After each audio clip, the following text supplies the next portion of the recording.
As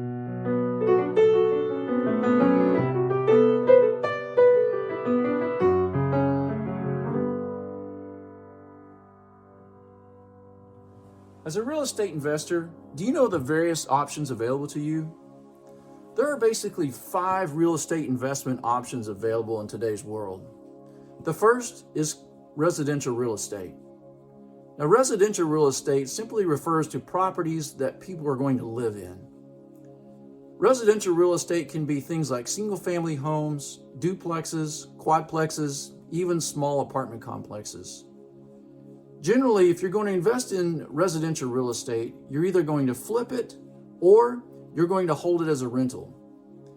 A flip simply means you're going to buy a property and turn right around and sell it again in a very short amount of time for a profit. Generally, in a flip, you're looking for a property that's distressed, which means that it's got some things wrong with it and it needs repairs done to it. You make the repairs in a short amount of time, and again, you turn right around and sell it. That entire process generally takes no more than about 6 months.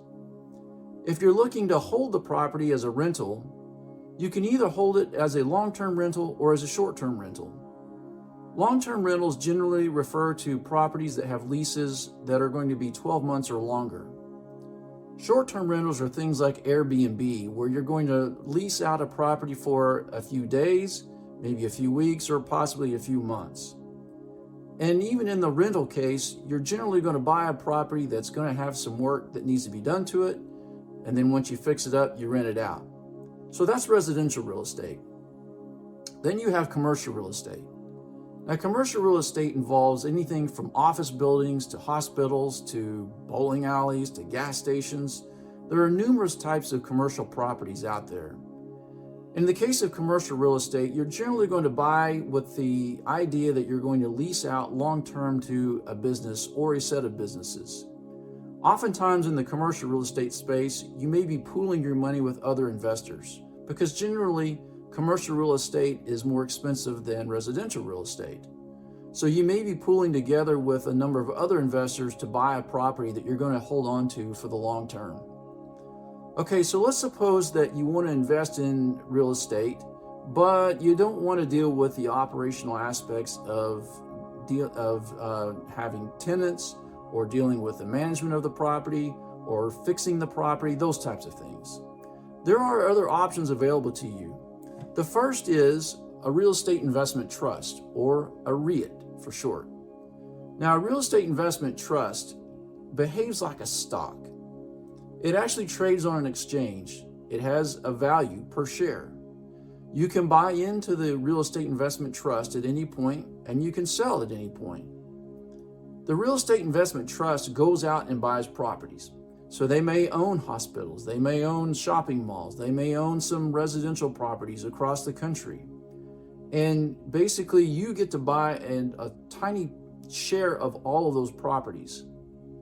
Now, you don't get a say in what they buy. You don't get a say in when they buy or when they sell. You also don't get a say in how they manage those properties, but you do get to participate in the profits on those properties. So a real estate investment trust is a nice passive way to get exposure to real estate as an investor. Similar to a real estate investment trust, there are real estate funds. A real estate fund is in the sense of like a real estate investment trust, it's like a stock. It trades on an exchange, it has shares. Now, the difference is that in a real estate fund, the fund actually doesn't own any underlying real estate. So the fund tracks a real estate index. What is a real estate index? Well, companies like Standard & Poor's and Dow Jones create these mathematical measures that track the performance of real estate prices across a geographical area or even a certain type of real estate. And these indexes go up and down on a daily basis too. So a real estate fund simply follows what the real estate index is doing. As an example, let's say that the real estate index goes up by $10 per share on a given day. Well, the real estate fund that you're investing in would likewise go up by about the same amount. So you have residential, you have commercial real estate, you have REITs, you have real estate funds, and then the last thing is land. You can actually buy raw land. And if you're going to buy raw land, you're going to either hold on to it and do nothing to it in the hopes that it just appreciates in value and then sell it again at some point in the future for a profit, or you're going to buy the land and you're going to develop it. And that just simply means that you're going to build something on the land. You could either build houses or apartments, or you could build commercial properties. Now, what you build depends on the location of the land, and it depends on the zoning laws for that particular piece of land. But you can simply buy land and then either develop it or sell it. So to recap, there's 5 basic investment options available to you as a real estate investor. The first is residential real estate. The second is commercial real estate. The third is a REIT, real estate investment trust. The fourth is real estate funds. And the fifth is land. Now stay tuned to my next video where I'm going to go into the 7 steps necessary to find a successful real estate investment deal. See you soon.